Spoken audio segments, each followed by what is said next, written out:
আমার নাম হচ্ছে মিম আক্তার, আমার বাড়ি হচ্ছে বগুড়াতে।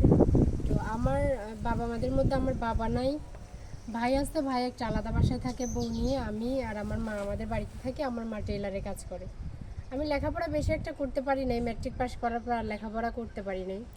যদি কারো সহযোগিতা পাইতাম তাহলে হয়তো লেখাপড়া করতে পারতাম। লেখাপড়া করলে একটা ভালো চাকরি করতে পারতাম, আমার সংসারের হালটা ধরতে পারতাম। যেহেতু বাবা নাই, সংসারের হালটা আমার ধরা উচিত, মাও অসুস্থ। তা আমার মা টেলারে কাজ করে আমাদের সংসার চালায়। আমিও বড় হয়েছি, যার কারণে ঘর থেকে বের হয়ে যে কোনো কাজ চাইলেও করতে পারি না, যেহেতু বড় হয়ে গেছি।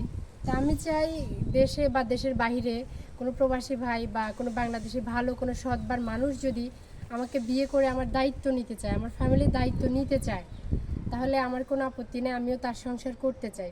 আর আমিও চাই যে কেউ এমন ভালো মানুষ আমার দায়িত্ব নেই। তো এমন কেউ যদি থাকেন, আমার তো নিজের মোবাইল নাই, ভাইয়াদের মোবাইল নাম্বার আছে, ভাইয়াদেরকে ফোন করবেন, ভাইয়ারা আমাকে জানাবে। বা আমাদের বাসা তো বাড়ি ভাইয়ারা চিনে, ভাইয়াদেরকে জানাইলেই ওনারা আমাদের বাড়িতে আনবে বা আপনাদের সাথে যোগাযোগ করাই দিবে। কারণ আমার নিজের মোবাইল নাই, ভাইয়াদের কাছে ফোন করলে আমি কথা বলতে পারবো। তাই আমি আরেকটা কথা বলবো যে কেউ প্রতারণা করবেন না, কারণ আমি গরিব মানুষ। আমাকে আশা দিয়ে, আমাকে দিব বলে, বিয়ে করব বলে আমাকে সমাজে কলঙ্কিত করবেন না।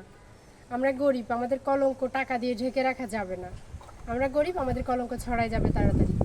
কেউ মিথ্যা প্রতারণা করবেন না, মিথ্যা আশা দিবেন না। যদি কারো সত্যি করে সংসার করার ইচ্ছা থাকে বা আমাদেরকে সাহায্য করার ইচ্ছা থাকে, সহানুভূতির হাত বাড়াইলে সৎভাবে বাড়াবেন। মিথ্যা আশা দিয়ে একটা মেয়ের জীবন নষ্ট করে সমাজে কলঙ্কিত করবেন না, দয়া করে। আমি আবারও বারবার অনুরোধ করব, আমার সাথে এমন প্রতারণা কেউ করবেন না। আর প্রবাসী ভাইরা, আপনাদের যদি বলেন যে হ্যাঁ আমার ওয়াইফ অসুস্থ, তোমাকে বিয়ে করে নিয়ে যাবো শুধু আমার ওয়াইফের সেবা করার জন্য, উনি যদি আমাকে বড় বোন হিসেবে গ্রহণ করে, তাহলে আমি ওনার ছোট বোন হিসেবে থাকবো। কারণ আমি গরিব মানুষ, আমার তো অহংকার নাই, অহংকার করে কোনো লাভও নাই। তো আমার ওই ক্ষেত্রেও আপত্তি থাকবে না।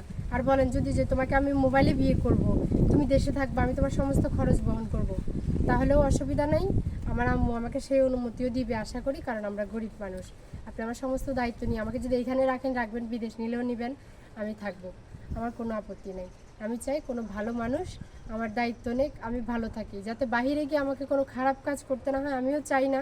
কারণ এখন আমি গরিব মানুষ, আমি বাইরে বের হবো, আমাকে একজন একটা খারাপ প্রস্তাব দিবে, টাকার জন্য প্রস্তাব দিবে, আমি রাজি না হলে সে আমার নামে একটা বদনাম ছড়াই দিবে, একটা কথা বলবে, রাস্তাঘাটে আমি লজ্জিত হব, সমাজে আমি লজ্জিত হব। এটা আমার সাথে করবেন না দয়া করে কেউ, এই সুযোগ যেন আমি না পাই। তাই আপনাদের কাছে আমি বলছি যে আমাকে একটু সহানুভূতির হাত বাড়াই দিবেন, আমি যেন লেখাপড়াটা আগায় যাইতে পারি বা আমি সাংসারিক হতে পারি, সংসার করতে পারি।